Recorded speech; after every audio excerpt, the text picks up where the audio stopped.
This is Techzine Talks on Tour, the podcast about enterprise technology that brings you IT insights and analyses from events all around the globe.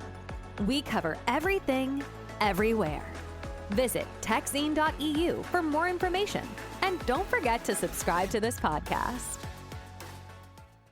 This is Sander, reporting from KubeCon Europe, and I'm here with Murli Thirumale, General Manager for the Portworx business at Pure Storage, and also one of the founders of Portworx in 2014, right? Yes. So Very good. Nice of you to take the time to have a chat with us. Absolutely. Delighted to be here, Sander. And I just want to just jump right in, right? From your perspective, what's what really sticks out this KubeCon for you? Well, so there's a kind of a overall, energy, and the size of the KubeCon here really surprised me, because I've been to KubeCon, of course, right from the beginning, and at DockerCons before that. It's the biggest one yet, right? This is one of the biggest ones, and I think there's a couple of things that really stood out to me. One is, it feels to me that the KubeCon at Europe is catching up in terms of size, scope, and with some of the ones in North America. The other thing that happened. Do you think that has to do with Kubernetes popularity in Europe, or? Yeah, I think we distinctly see that in our business, of course, but I think we also see it in the larger company adoption has kind of skyrocketed. I see. The other thing that I see is, there was a distinct difference in the U.S. We saw more practitioners than more in an advanced stage, and I'm seeing that here. We used to see many more people who are in early stages, tire kickers, or maybe experimenting, but just in the last 2 days here, at the Portworx booth, for example, we have people. Larger teams are showing up from companies. There is much more engagement about sort of the details in production versus people who are just sort of trying something out. Yeah. So I think the adoption of Kubernetes is sort of hitting early majority in Europe for sure. It's early maturity, you say? Yes. Because that's one of the big questions now, right? Because I think during a keynote yesterday, the CEO talked about Linux moment for Kubernetes, right? I mean, I don't think we're there yet. Yes. But we're getting close. Correct. And even on the floor here, some customers use the word VMware type of moment. Of course, CNCF, you would expect them to talk about the Linux moment. Yeah. For sure. I think so. Yeah, and one of the things I've noticed, and I'm pretty sure you agree with me, but one of the things I've noticed during this event is that there's a lot of talk about platform engineering and everything that has to do with that, right? So left or right, security, observability, everything is like we need to have more of a platform engineering approach, so to enable the developers inside organizations to properly use this. Having been in this industry for a while, let me kind of approach it a little bit from a historical thing, and then we can accelerate to the present. I think it wasn't that long ago that people talked about shadow IT in the cloud. Remember? And I remember when people would say, "Hey, I'm going to go to the cloud because I'm not getting what I need from my local IT," and that created this concept of shadow IT, which then, in a few years, rapidly became formalized and in terms of cloud engineering teams and so on. So, shadow IT went from being sort of this, rebel movement into becoming a legitimate movement. And I always call it shadow innovation, because yes, exactly. And in fact, it had the effect of creating much more innovation from the local IT teams, but also more importantly, it became formal, and then now people have large cloud engineering teams. I think exactly the same thing is happening with Kubernetes, right? A couple of years ago, I would say there were islands of Kubernetes in the same company. And essentially, departments started to kind of do their own container projects, and we would see, deployments of various size and scope, and people, for the most part, kind of just picked whatever stack that they wanted and did it that way. In the last 2 years, right, we've seen a significant change in that these islands have coalesced now. not many of them have coalesced because upper management has decided this is something that is real. We're beginning to see the benefits of this. So let's formalize it and treat it as an investment area with strategic importance. So what does it mean now to have a platform engineering team? I think what it means... Maybe just take one step back. What is it? What is platform engineering? Maybe for the listeners who aren't that familiar with it. If you talk to many folks on the floor here, you will hear different perspectives from practitioners who will describe it a certain way. You will hear the vendor community talk about it a certain way. I'll take a crack at it from sort of again what I see as the layers that you need to see to be able to make containers work, right? Yeah. So from my perspective, there's about 4 key layers in platform engineering.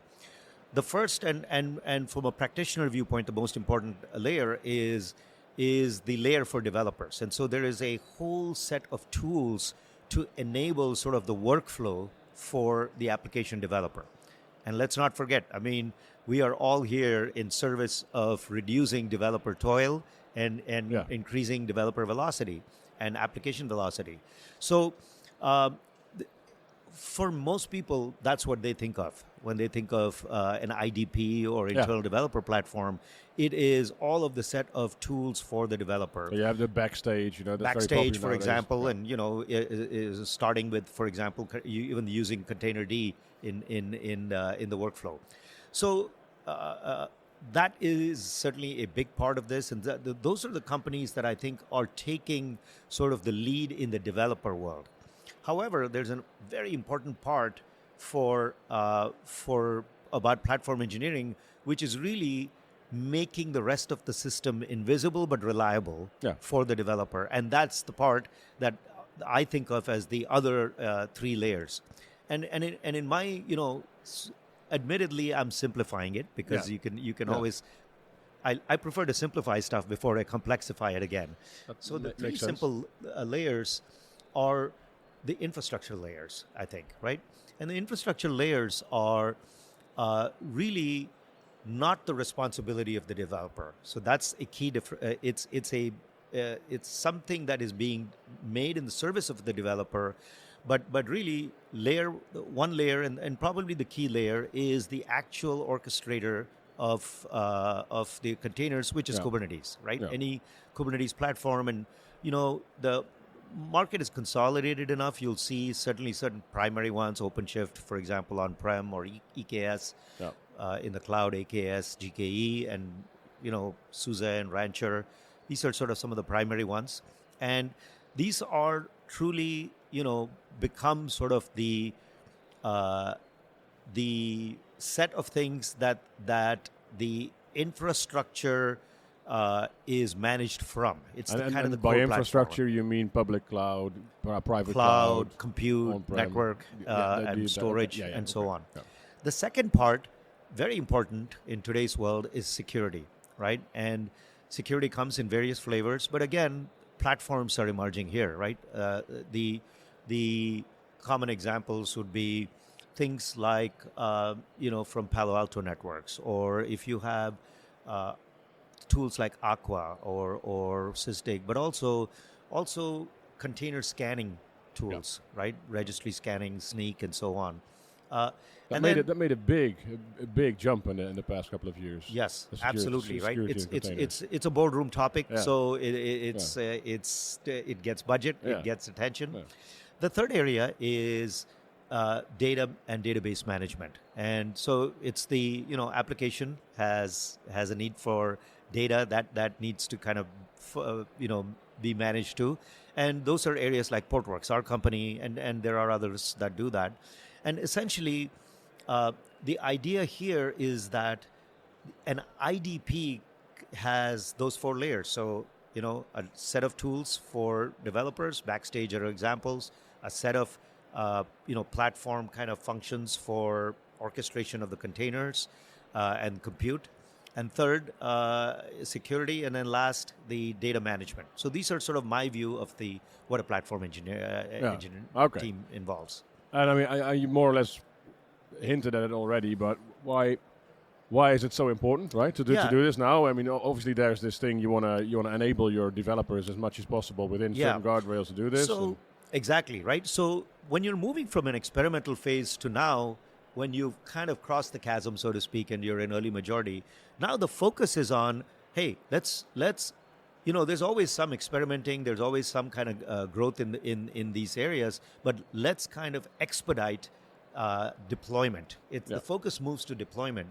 And look, it's now 10 years since the initial kind of Kubernetes check-in from Borg into GitHub, and so now the APIs have been well defined now for a while. The technology has matured; it's become much more reliable. So the idea here is, how can we kind of make this work really fast and reliably? And Gartner used a great phrase, which I liked. I think they kind of called the platform engineers' responsibility is creating paved roads for the developers to be able to kind of, do their development on.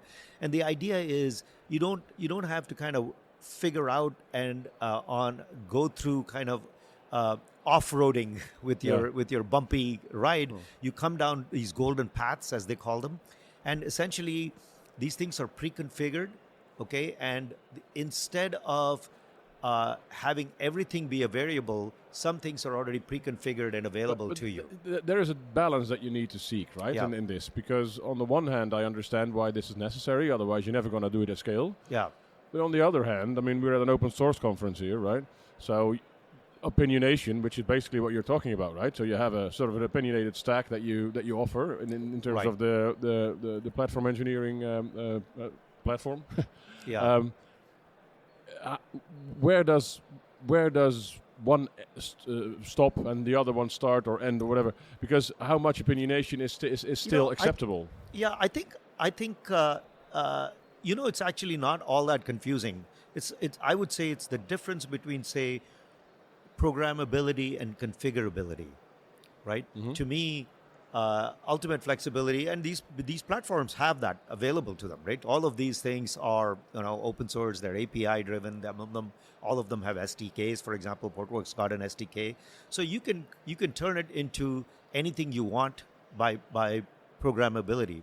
But remember, the key here is the developer does not want to become an expert in all of these features of data management and security. And but he may want to use something that he cannot use now because of choices that you made when you set up this opinionated stack. And that's where configurability comes in, right? Yeah. So instead of giving them a sliding scale, you give them, for example, in class of service, high, medium, low, right? Fairly straightforward, and you put some sort of definitions of what those things are and let them choose. So there is choice, and there are guardrails, and you mentioned that a little earlier, and the guardrails are really, really important because again, it's like having lanes on the freeway, right?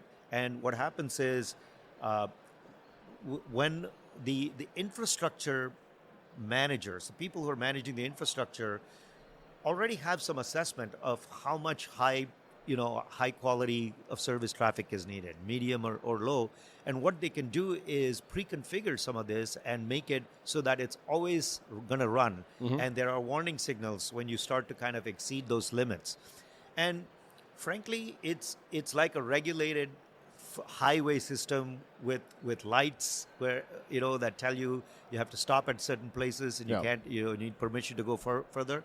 And so all of these guardrails, the funny thing is they actually make things go faster rather than slower. That's the idea, right? Yeah. That's exactly the idea. Otherwise, it makes doesn't make a lot of sense. Yeah. The other part of platform engineering that I think is very significant, especially even from a speed and deployment kind of ease, is the organization. So what is happening now is there are people, if in most of our global 2000 customers, for example, we're finding there's a platform engineering team.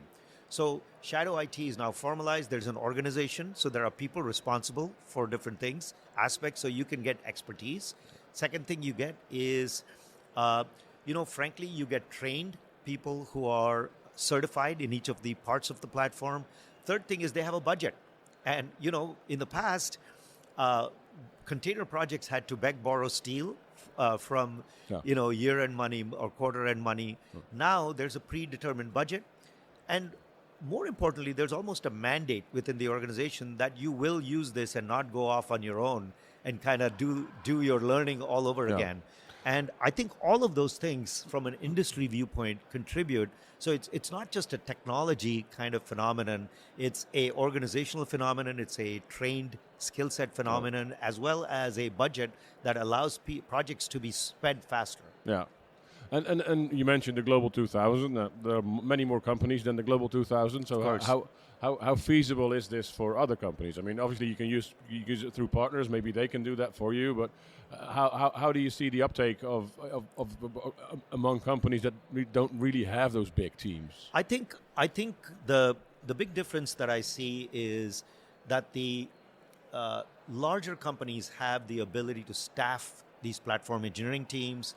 And they also have huge swaths of developers, right? And so they have made major investments from an IT sense and in these organizations. What we see from a next kind of tier of companies is really that they would rather consume these things as services rather than hire those people.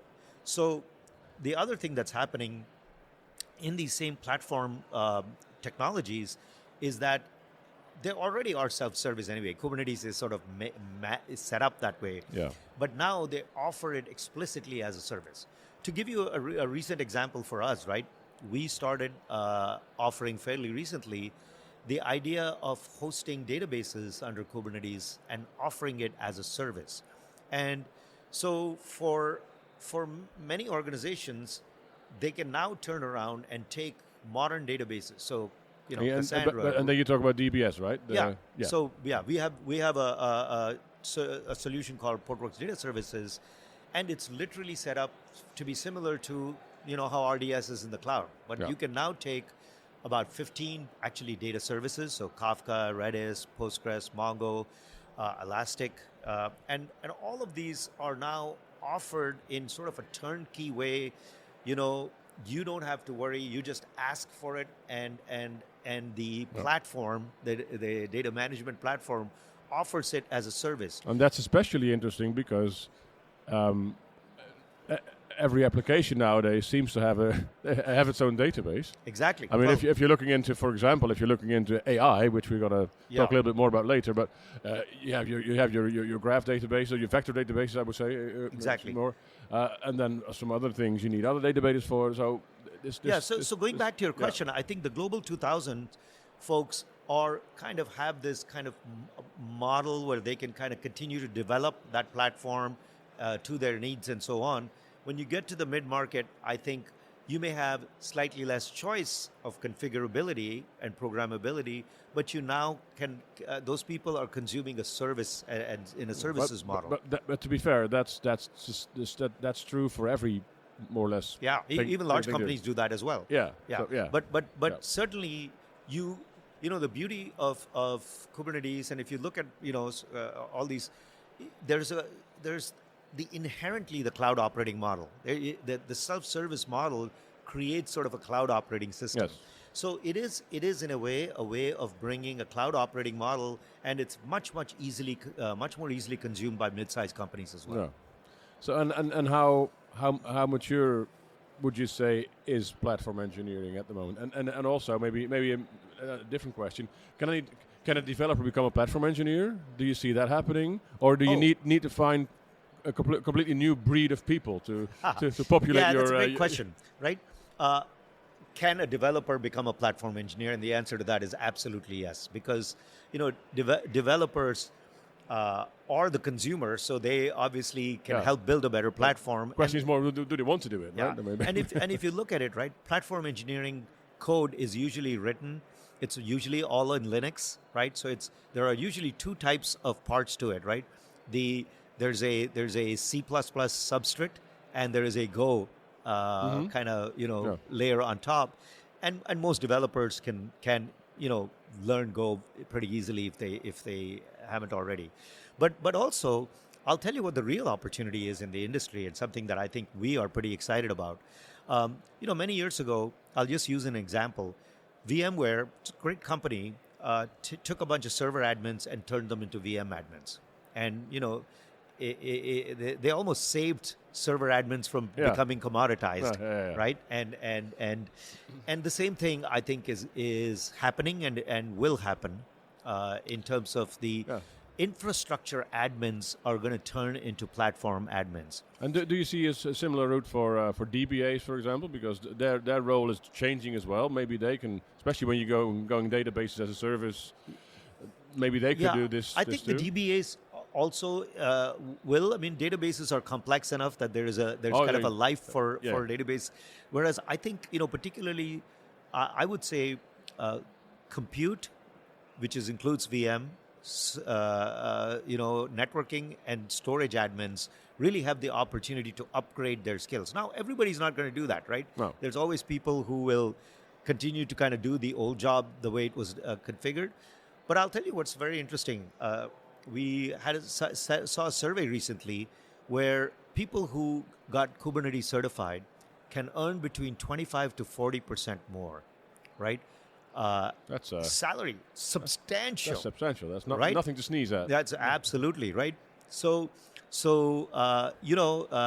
you can buy your turbo version of your car now if you've kind of learned, got your CKA or Portworx Kubernetes admin certification. So what we do find is that I think there are always innovators in every industry. The funny thing is, I was talking to a bunch of customers at dinner 2 days ago, and I said to them, look, people assume that all the innovation comes from the vendors in the industry, and that's absolutely not correct. The innovation comes from leaders in the customer world as well. And to this point, I think what I would say is a number of our customers are leading the way, and they are, storage admins, they are VM admins, they are network admins, security admins who are now getting Kubernetes certified. They're learning this new platform engineering craft, and they're actually helping define the roles and the guardrails and so there's a huge opportunity, I think, for the infrastructure admins to kind of upgrade their skills as well. Yeah, it's funny you mentioned the VMs and because another topic that I see happening, or at least not everybody agrees on this, but maybe we can get to that later. Yeah. Is moving away from VMs, especially because containers, Kubernetes. That's more slowly but surely maybe replacing. It's a new generation, right, of virtualization to a certain extent. Correct. So, but how real is that? Because I've also, especially companies that are very deep into VMware, they're not going to do this very, very soon, right? Yeah. So exactly, I think you hit the nail on the head, right? This is another area like AI where I think the buzz exceeds the hype exceeds the reality. However, let's talk about what we're seeing here, right? Like, because we're pretty engaged in this. It's not just a debate; it's actually a practical kind of choice that some people are making. So what we see is a fairly clear demarcation of two types of people. So everybody has seen some kind of sticker shock. They're saying that, we may have to pay more. Well, especially nowadays with VMware, that's a very 3 to reasonable. 6x is the range, right? Depending on what you're using and so on. Okay, so now what do you decide, right? If you are a hardcore VMware only shop, so full on VCF, vSphere, vSAN, the works, the whole V suite you've committed to the SDDC world, so to speak. Then I think it's unlikely you're going to make a change, especially in the short term. No. What's going to happen? You're probably going to renew, most probably, or if you haven't already, or you're going to start looking for direct replacements. direct replacements for VMware, which Nutanix, there's for example, there's a whatever. bunch of choices, but not that many, right? No. What we think is the other group is much more interesting to the KubeCon or the kind of Kubernetes community, and what that is people who are viewing this as a trigger to go from a machine-oriented world to an application-oriented world. Okay, and let me kind of talk about that a little bit more specifically. So, when we go into an organization that already has made some cloud-native investments, okay, so they have a team, may not even be a full platform team, but they've made some Kubernetes investments. All of a sudden, that company is on the path to modernization, to use an overused term. Yeah. Right? And what does that mean? That means they have decided that they're going to provide developer velocity and increased application deployment speed by investing in a cloud-native architecture with microservices for containers and using Kubernetes to make those deployments. When we go into those organizations, then we find senior managers in that organization saying then, hey, I already have this, application modernization effort, but I used it mainly for greenfield applications. Now, perhaps what I can do is take some of these legacy applications and move them still under VMs, but under Kubernetes control. Yeah. But I can do that because I have a team and I have an initiative. So is the lucidity there for in management to actually make this reasoned argument? Absolutely. Okay. The reason is because they have made that mental transition to saying we are going to modernize our application infrastructure, and second, now they have an economic urgency, and the beauty of this is, look, you don't have to go take your mission critical applications and move them right over. You can have test applications, observability applications, all of these things that are running on VMs. You don't have to refactor them to microservices. You can just move them over as is and run them on KubeVirt under control. And so we are seeing, and the cute term for this is Kubernetes virtualization, or depending on your distribution. Yeah. And so how we've been involved in this is we've done this now for several customers, right? But here are a couple of distinctions, right? The customer cannot expect to get that same feature set. This is a different environment. If you want to see the same screen, you want to say the same, you're not going to find that here. But even more important, the VM world is machine centric. Okay, yes. What does that mean? VMs are pegged to machines. Applications are pegged to machines, and so the infrastructure team thinks in terms of servers and VMDKs and LUNs, if they're talking about storage, right? They are immersed in the world of machines. In the Kubernetes world, it's actually dramatically different. Even the infrastructure people there, and certainly the developers, are all very application-centric. This is a self-service model for application developers. And so what happens is the infrastructure is almost unimportant to the developer. Yeah. They certainly don't want to spend too much time understanding it and learning it. And in the old world, somebody might an app developer might come in and demand certain machines and class of machines. They don't do that in the world of containers and Kubernetes. You're saying you don't even need to know it anymore? You don't need to. Not a single person inside the organization needs to know what things run on? Because in this concept of platform engineering, for example, I said there's a set of guardrails that you can carve out. Say, for example, with Portworx, we can determine for you whatever the underlying storage is, right? We can guarantee you a high class of service and we can ensure that you will get that class of service in an elastic way, right? Yeah. And who worries about the guardrails on that is the infrastructure platform but engineer. I mean, you would need to be able to demonstrate it for auditing purposes and all that stuff, you know. Exactly. But that's about it. Yeah, just and there's tools to kind of show that you're getting the performance that you demanded, right? You make a JSON manifest, you make a YAML manifest, you ask for 30 terabytes with high class of service, and take backups every hour, and give me a disaster recovery zone. That's all you say. Yeah. Notice I haven't mentioned a machine once, right? So you make all of these requests that the infrastructure team provides it. Now here's what I'm getting at. In this new world, if you come in and start asking machine questions, if you're a VM person and you still want to come in and ask for, give me this machine, give me this VMDK, I'll give you a simple example. KubeVirt will migrate a VM if it needs to be migrated. It won't tell you where it's going to migrate it.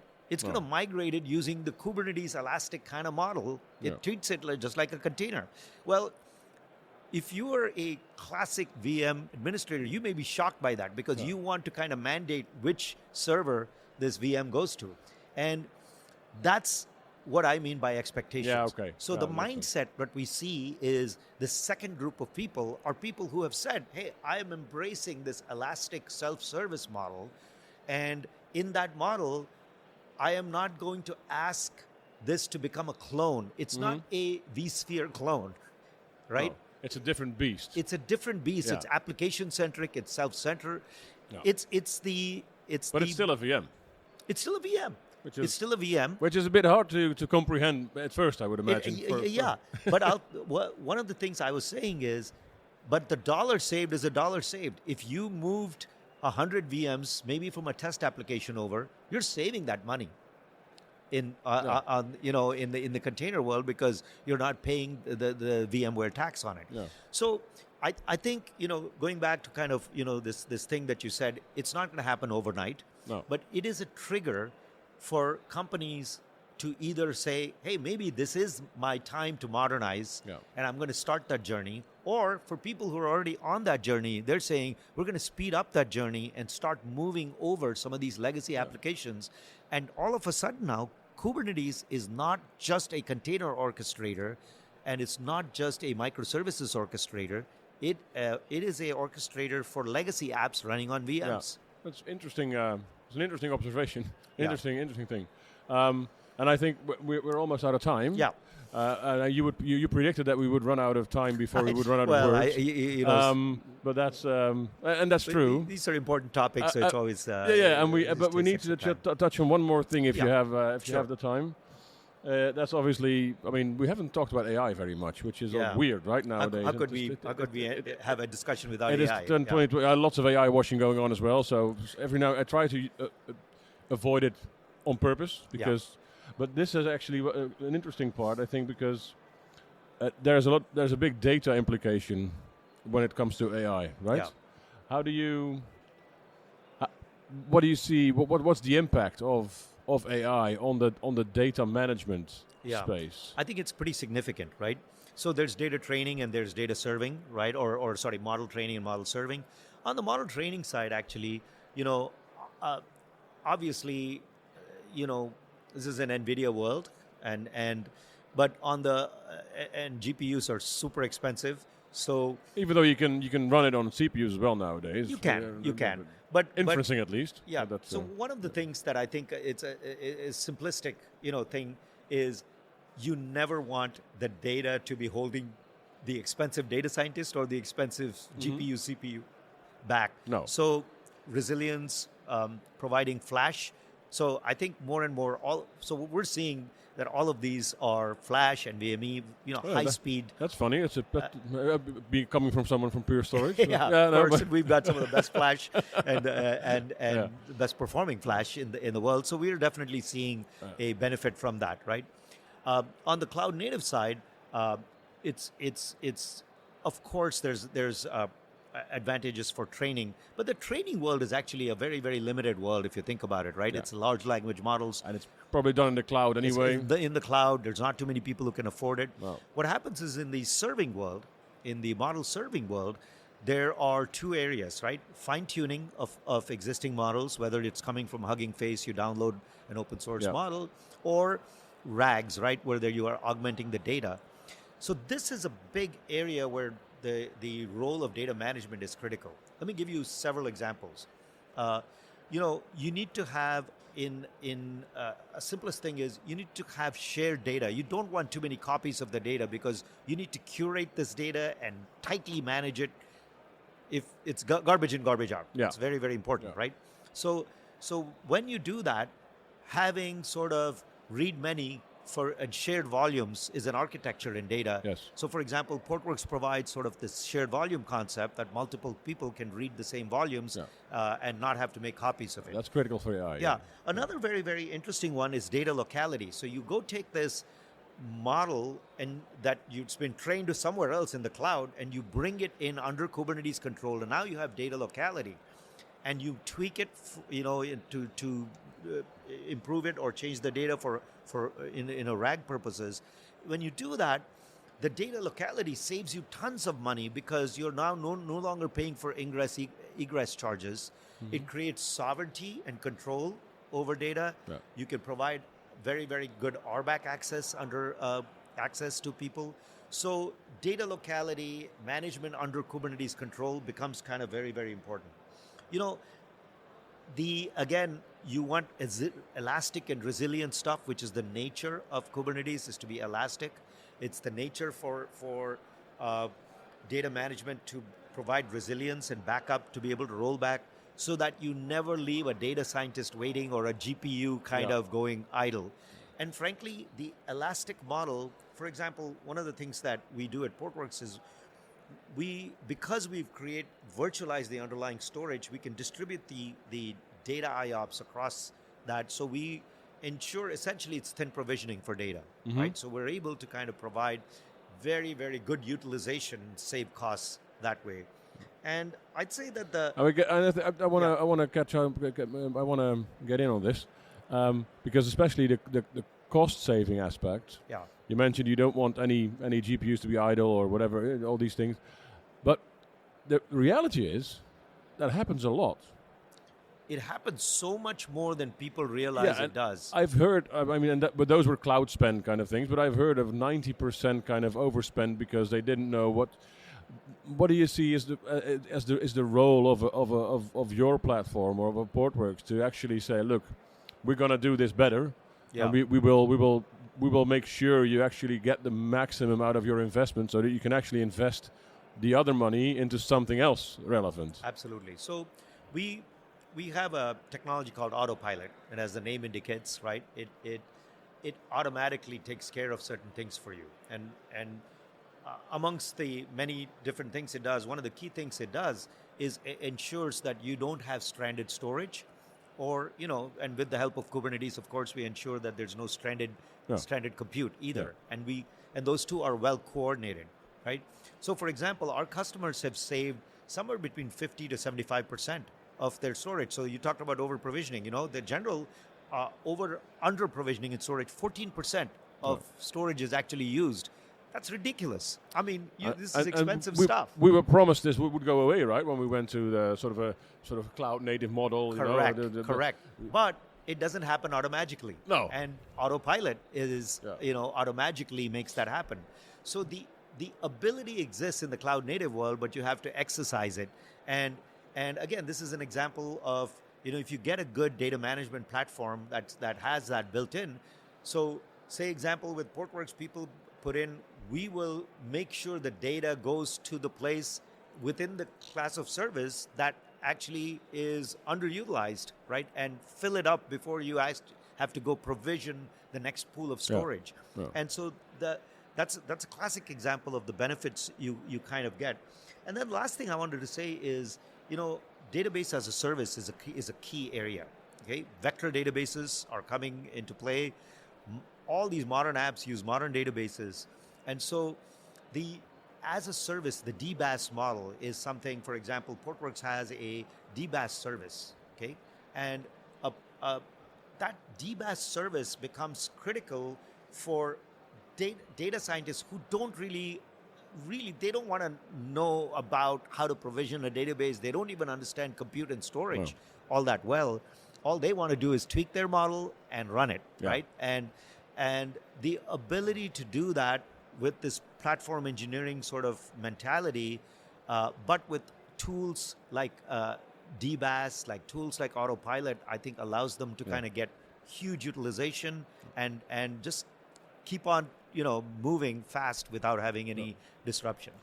I think we came full circle now, because we ended up where we started, which is platform engineering. So I think this is a very nice, good point to end the discussion.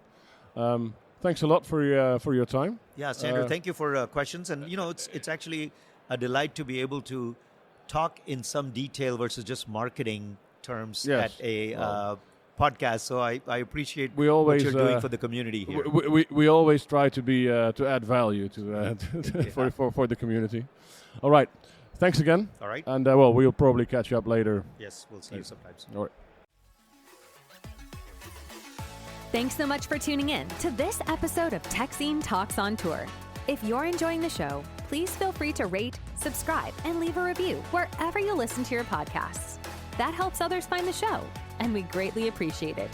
If you'd like more information, please feel free to visit techzine.eu, where we cover everything, everywhere. Thanks again for listening, and we hope you'll join us again on the next episode of Techzine Talks on Tour.